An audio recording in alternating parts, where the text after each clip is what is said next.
गणपते नमो नमः। श्रीमद् वाल्मीकि रामायण बालकांड 18वां सर्ग। राजाओं तथा ऋषि सिंह को विदा करके राजा दशरथ को रानियों सहित पुरी में आगमन, श्री राम, भरत, लक्ष्मण तथा शत्रुघ्न के जन्म, संस्कार, शील स्वभाव एवं सद्गुण, राजा के दरबार में विश्वामित्र का आगमन और उनका सत्कार। महामना राजा दशरथ की यज्ञ समाप्त होने पर देवता लोग अपने अपने भाग्य ले जैसे आए थे वैसे लौट गए। दीक्षा के नियम समाप्त होने पर राजा अपनी पत्नियों को साथ ले सेवक, सैनिक और सवारियों सहित पुरी में प्रविष्ट हुए। भिन्न भिन्न देशों के राजा भी जो उनके यज्ञ में सम्मिलित होने आए थे, महाराज दशरथ द्वारा यथावत सम्मान हो मुनिवर वशिष्ठ तथा ऋषि श्रृंग को प्रणाम करके प्रसन्नतापूर्वक अपने अपने देश को चले गए। अयोध्यापुरी से अपने घर को जाते हुए श्रीमान नरेश के शुभ सैनिक अत्यंत हर्षमग्न होने के कारण बड़ी शोभा पा रहे थे। उन राजाओं के विदा होने पर श्रीमान महाराज दशरथ श्रेष्ठ ब्राह्मणों को आगे करके अपने पुरी में प्रवेश किया। राजा द्वारा अत्यंत सम्मानित हो ऋषि श्रृंग मुनि भी शांता के साथ अपने स्थान को चले गए। उसी समय सेवकों सहित बुद्धिमान महाराज दशरथ कुछ दूर तक उनके पीछे पीछे उन्हें पहुंचाने गए थे। इस प्रकार सब अतिथियों को विदा करके सफल मनोरथ हुए राजा दशरथ पुत्रोत्पत्ति की प्रतीक्षा करते हुए वहाँ बड़े सुख से रहने लगे। यज्ञ समाप्ति के पश्चात जब 6 ऋतुएं बीत गई, तब 12वें मास में चैत्र के शुक्ल पक्ष को 9वीं तिथि को पुनर्वसु नक्षत्र और कर्क के लगन में कौशल्या देवी ने दिव्य लक्षणों से युक्त सर्वलोक मंदित जगदीश्वर श्री राम को जन्म दिया। उसी समय सूर्य, मंगल, शनि, गुरु और शुक्र ये 5 ग्रह अपने अपने उच्च स्थान पर विद्यमान थे तथा लग्न में चंद्रमा के साथ बृहस्पति विराजमान थे। वे विष्णु रूप हविष्य अखीर के आधे भाग से प्रकट हुए थे। कौशल्या के महाभाग पुत्र श्री राम इक्ष्वाकुल का आनंद बढ़ाने वाले थे। उनके नेत्रों में कुछ लालिमा थे। उनके ओंठ लाल, भुजाएं बड़ी बड़ी, अस्वर दुर्दंभी के समान गंभीर था। उन अमित तेजस्वी पुत्र से महारानी कौशल्या को बड़ी शोभा हुई। ठीक उसी तरह जैसे सुश्रेष्ठ ब्रजपानी इंद्र से देवमाता अदिति सुशोभित हुई थी। तदंतर केकई से सत्य पराक्रमी भरत का जन्म हुआ, जो साक्षात विष्णु के स्वभूत पायस खीर के नाम चतुरांश से न्यून भाग में प्रकट हुए थे। ये समस्त सद्गुणों से संपन्न थे। इसके बाद रानी सुमित्रा ने लक्ष्मण और शत्रुघ्न इन 2 पुत्रों को जन्म दिया। ये दोनों वीर साक्षात भगवान विष्णु के अर्ध भाग से संपन्न और सब प्रकार के अस्त्रों की विद्या में कुशल थे। भरत सदा प्रसन्नचित रहते थे। उनका जन्म पुष्य नक्षत्र तथा मीन लग्न में हुआ। सुमित्रा के दोनों पुत्र आश्लेषा नक्षत्र और कर्क लगन में उत्पन्न हुए थे।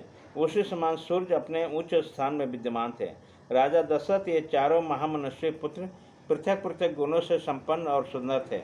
वे भाद्रपदा नामक 4 तारों के समान कांतिमान थे। इनके जन्म के समय गंधर्वों ने मधुर गीत गाए, अप्सराओं ने नृत्य किया, देवताओं की दुर्दंभी बजने लगी तथा आकाश से फूलों की वर्षा होने लगी। अयोध्या में बड़ा उत्सव हुआ। मनुष्यों की बड़ी भारी भीड़ एकत्रित हो गई। गलियां और सड़कें लोगों से खचाखच भरी हुई थी। बहुत से नट और नर्तक वहाँ अपनी कलाएं दिखा रहे थे। वहाँ सब और गाने बजाने वाले तथा दूसरे लोगों के शब्द गूंज रहे थे। दीन दुखियों के लिए लुटाए गए सब प्रकार के रत्न वहाँ बिखरे पड़े थे। राजा दशरथ ने सूत, मागध और बंदीजनों को भी देने योग्य पुरस्कार दिए तथा ब्राह्मणों को धन एवं शस्त्र गोधन प्रदान किए। 11 दिन बीतने पर महाराज ने बालकों का नामकरण संस्कार किया। इस प्रकार महर्षि वशिष्ठ ने प्रसन्नता के साथ उनके नाम रखे। उन्होंने जेठ पुत्र का नाम राम रखा। श्री राम महात्मा परमात्मा थे। केकई कुमार का नाम भरत तथा सुमित्रा के एक पुत्र का नाम लक्ष्मण तथा दूसरे का शत्रुघ्न निश्चित किया। राजा के ब्राह्मणों, पूर्ववासियों तथा जनपदवासियों को भी भोजन कराया। ब्राह्मणों को बहुत से उज्ज्वल रत्न समूह दान दिए। महर्षि वशिष्ठ ने समय समय पर राजा ने उन बालकों के जातक्रम आदि सभी संस्कार कराए। उन सब में श्री राम जी जेठ होने के साथ अपनी कुल की कीर्ति ध्वजा को फहराने वाले पताका के समान थे। वे अपने पिता को प्रसन्नता को बढ़ाने वाले थे। सब भूतों के लिए वो स्वयं ब्रह्मा जी के समान विशेष प्रिय थे। राजा के सभी पुत्र वेदों के विद्वान और शूरवीर थे। सबके सब लोक हितकारी कार्यों में संलग्न रहते थे।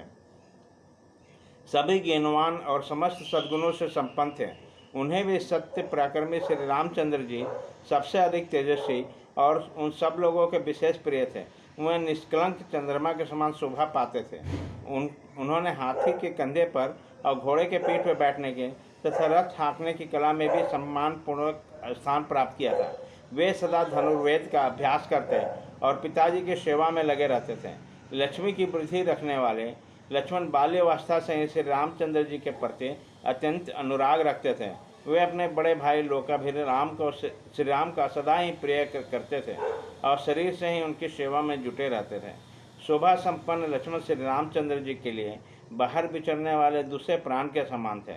पुरुषोत्तम श्री राम के उनके बिना नींद नहीं आती। यदि उनके पास उत्तम भोजन लाया जाता तो श्री रामचंद्र जी उससे भी लक्ष्मण को दिए बिना नहीं खाते थे। जब श्री रामचंद्र जी घोड़े पर चढ़कर शिकार खेलने के लिए जाते हैं, उसी समय लक्ष्मण धनुष लेकर उनके शरीर की रक्षा के लिए उनके पीछे पीछे जाते थे। इस प्रकार लक्ष्मण के छोटे भाई शत्रुघ्न भरत जी को प्राणों से भी अधिक प्रिय थे। वे भी भरत जी को सदा प्राणों से भी अधिक प्रिय मानते थे। इन चारों महान भाग्यशाली प्रिय पुत्रों से राजा दशरथ को बड़ी प्रसन्नता प्राप्त है। ठीक वैसे ही जैसे चार देवताओं दिक्पालों से ब्रह्मा जी को प्रसन्नता होती है। वे सब बालक जब समझदार हुए तब समस्त सद्गुणों से संपन्न हो गए। वे सभी लज्जाशील, यशस्वी, सर्वज्ञ और दूरदर्शित हैं। ऐसे प्रभावशाली और अत्यंत तेजस्वी उन सभी पुत्रों की प्राप्ति से राजा दशरथ लोकेश्वर ब्रह्मा के भांति बहुत प्रसन्न थे। वे पुरुष राजकुमार प्रतिदिन वेदों के स्वाध्याय, पिता की सेवा तथा धनुर्वेद के अध्याय में दृष्टित करते रहते थे। एक दिन धर्मात्मा राजा दशरथ पुरोहित तथा बंधु बांधवों के साथ बैठकर पुत्रों के विवाह के विषय में विचार कर रहे थे। मंत्रियों के बीच में विचार करते हुए उन महामुनि नरेश की यहाँ महातेजस्वी महामुनि विश्वामित्र पधारे। वे राजा से मिलना चाहते हैं।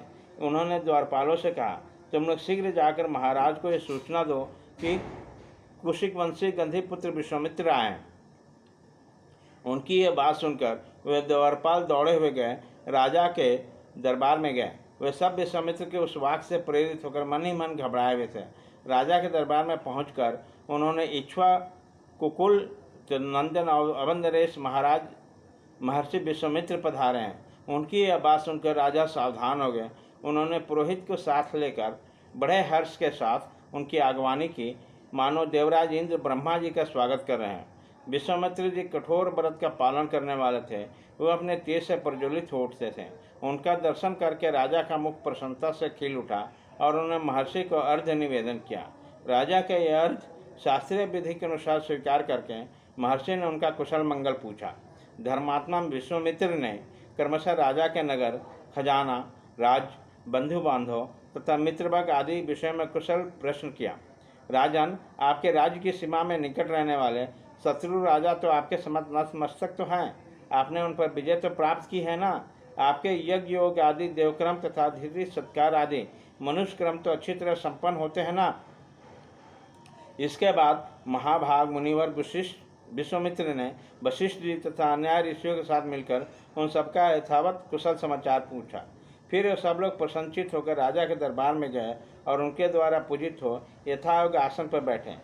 तदंतर प्रसन्नचित परमउदार राजा दशरथ ने पुलकित होकर महामुनि विश्वामित्र की प्रशंसा करते हुए कहा, महामुनि, जैसे किसी मरण धर्मा मनुष्य को अमृत की प्राप्ति हो जाए, निर्जल प्रदेश में पानी बह जाए, किसी संतान को अपने अनुरूप पत्नी के गर्भ से पुत्र प्राप्त हो जाए, खोई हुई निधि मिल जाए तथा किसी महान उत्सव में हर्ष के उदय हो, उसी प्रकार आपका यहाँ शुभ आगमन हुआ है, ऐसा मैं मानता हूँ।